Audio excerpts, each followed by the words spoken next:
Hi, good afternoon everybody. This is Jean again. I just wanted to show you what I'm working on right now. I think I might be making two videos because it'll be a bit too long.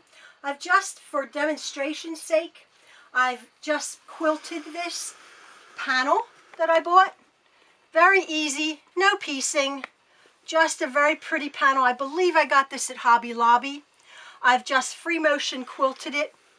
I've sandwiched the backing and the top and the batting together and just free motioned around this scarecrow. Just one thing also, I've read a lot of things when people go to free motion a patterned quilt. They're like, what color thread do I use? Do I use the black? Do I use neutral, tan, white? What color? Well, this I thought, this is what I was doing. If you actually noticed on this quilt, which is primarily rust color tones and autumn, I actually used a variegated thread here, not on the face, but up here, if you can notice, and it has reds and yellows and hot pinks and blues. Now, none of those colors are in this actual panel, but that's the thread I used on the main body here. On the face, I actually did use just a golden thread, and I quilted the face a little bit looser to add a little bit of texture. The black, I came back and I actually quilted the black with black thread. And then around the edging here, this like barnwood looking, I did it in the gray, just gray up and down. This is all free motion quilting. Now what I was going to do before I get into my actual binding video, I wanted to show you how I actually, I'm not trying to tell anybody how to do their job because everybody has beautiful color choices. But I was going to show you how I actually audition the fabrics that I'm going to use for the back of my quilt. Now, I look at a quilt from a distance, and I see when it's done, or a panel, and I see the primary color. In this, I see reds. So I actually went to my red section over here, and I actually bought out a bunch of reds. Now, I really liked the red homespun, or the red plaid looking thing. I'm like, that really goes with that down home country look. Then I thought it's a little bit expected. So I put that aside. Then I went to an autumn toned, actual sparkle fabric. I think I got it at Joann Fabrics, but I thought that's, I don't know, I don't love it, so I don't like that one. And then I thought, oh, how about pulling in the apples and the autumn themed fabric, which has apples and leaves and oranges. Again, it's going to be on the back, but I thought, oh no, that's miles too busy. Plus it has the grapes, which I don't love. That's more maybe a wine country look, perhaps. I don't know. And then I thought, well, let me do something very safe. So I just went to a small brown print. This will be the backing. And I thought, that's so boring. So what I actually used is I looked at the quilt again, and I'm thinking, I see red, but I actually see a green plaid shirt on this scarecrow. I saw the green plaid, and I thought, I love the gingham look, the homespun. So what I actually used is green and white gingham. And it's a little bit unexpected, but it shows up the pattern, the stitching real well. And actually, I don't even know why I'm doing this because you're never going to see it. It's a wall hanging.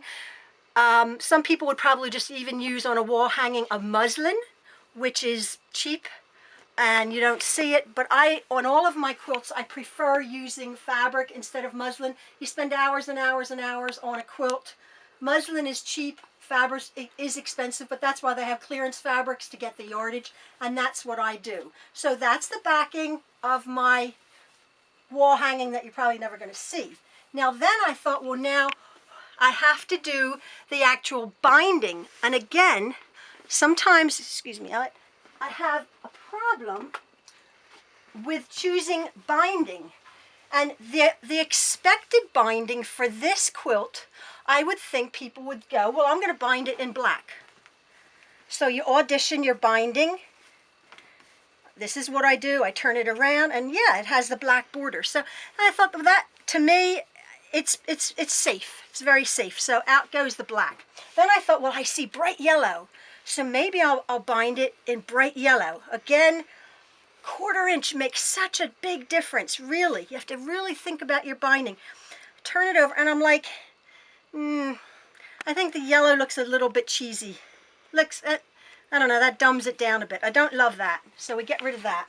Then I thought, well, I really did like the red plaid, and this is, I think, fairly awesome, this red plaid binding. And I realized I don't have enough of it, so can't use that. And then also I have this, which I do have enough of, but for binding's sake, I don't want to be using the plaid, because the way I actually join the binding strips together. So actually, that's another thing. This is what I chose. I'm actually going to bind it with the green. And if you can see, the front, the binding will end up looking like this around the edge. And I think that green, it's a bit unexpected, but again, I think the green picks up the green of his shirt and of the vegetables, and then you turn it over, and it really does coordinate very well with the green of my backing. So I'm on to doing the next part, which is the actual binding, and I actually bind my quilts by machine with a curved corner. Now, if Elliot wants to come up to this, you think even a wall hanging, this is a wall hanging, and if you look, I've actually done a curved corner on this wall hanging. This binding, I've actually inserted very easy white rickrack. But if you look, this is a quilted wall hanging. The top is curved also, which you think, well, why would you curve that? But I just like the way the curved binding around the edge, machined, gives this look. And that's what I will be discussing. Very easy. I never make mitered binding corners. I curve all my quilts, no matter how large they are or wall hanging. And that's going to be my next video. But this video, I just thought I'd show you actually what the result will be. This little quilt here that I'm making, this will also actually have a curved corner around here. I'm going to just gently curve it, and you think, well, how do you machine that? And that's to come. So that's that. So I hope you enjoy this little how I do things.